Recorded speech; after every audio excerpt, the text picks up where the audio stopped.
Le massif à Jean entra prudemment dans l'entrepôt délabré fait de bois en plein cœur de la vieille ville de Virginie. Il occupait la majeure partie d'un pâté de maisons. Entouré de vieux tuyaux rouillés par les intempéries, le bâtiment était une véritable torture visuelle pour tous ceux qui passaient par là. Il parla dans son micro. 3 battements de cœur, Karl. Les odeurs sont incroyablement âcres avec une note légèrement nauséeuse. Un peu comme s'ils avaient de graves problèmes intestinaux ou s'ils mangeaient beaucoup de curry jaune. Difficile à dire entre ces deux-là. Karl rétorqua dans son oreillette. Bill, pour ta gouverne, la nourriture indienne est délicieuse. Ton sectarisme culinaire est affligeant. Facile à dire pour toi, c'est moi qui dois me taper les odeurs quand tu en manges trop. L'agent s'arrêta de parler et tortilla silencieusement son trop gros corps à travers des ouvertures bien trop petites. Bon, je suis à l'intérieur du périmètre et je vais prendre contact d'ici une trentaine, à savoir 3-0 secondes. Ça sent la javel et cet odieux remugle précédemment mentionné. Toujours 3 tangos, rythme cardiaque stable, pas de voix. Karl surveilla le flux vidéo provenant de la caméra à aiguille fixée au lourd casque que portait Bill.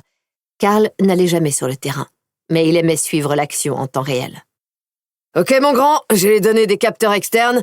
Nous n'avons aucun mouvement et rien qui sorte de l'ordinaire. Je ne vois rien sur nos flancs. Donc, à mon niveau, t'as le feu vert. À toi de voir, gros Bill. » Bill laissa échapper un juron. S'il y avait bien une chose qu'il détestait, c'était cette manie qu'avait Karl de l'appeler gros Bill. Un de ces jours, il allait lui donner la raclée de sa vie. Sauf que Karl se gardait bien d'employer ce terme lorsqu'ils étaient face à face. Et Bill n'y songeait jamais, sauf à des moments comme celui-ci. Oui, un de ces jours, que Dieu lui en soit témoin, il lui ferait payer ça très cher, à lui ôter l'envie de refaire le malin. Mais pour l'instant, il avait d'autres chats à fouetter. J'ai un visuel. 3 individus en jeans et chemise, tous habillés à l'identique, sauf que 2 portent des gilets de chasse. Le 3e a le sien entre les mains et le manipule.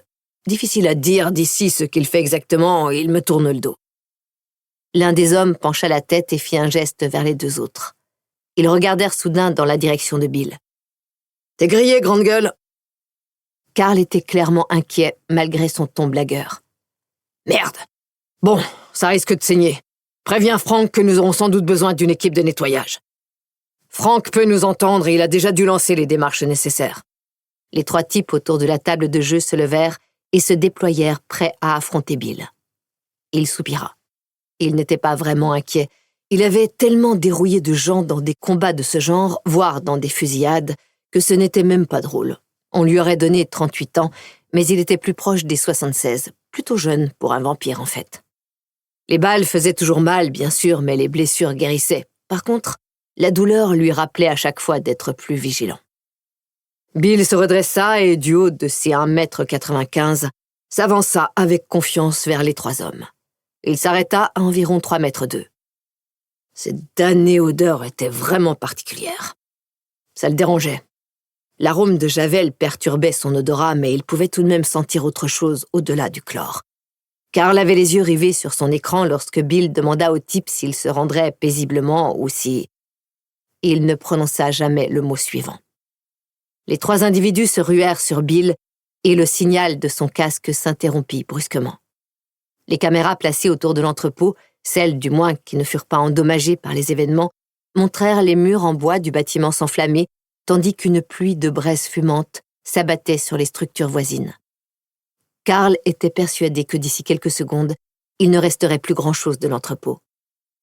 Son meilleur ami et partenaire venait de disparaître dans une dantesque boule de feu.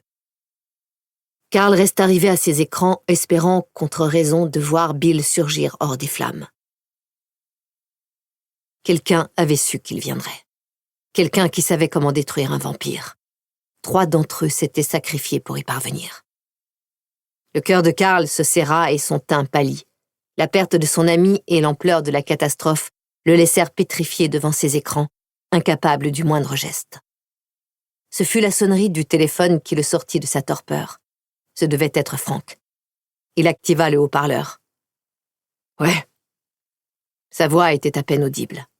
« Dis-moi qu'il reste assez de morceaux pour qu'il nous revienne, Karl. » Frank était leur lien direct avec le gouvernement.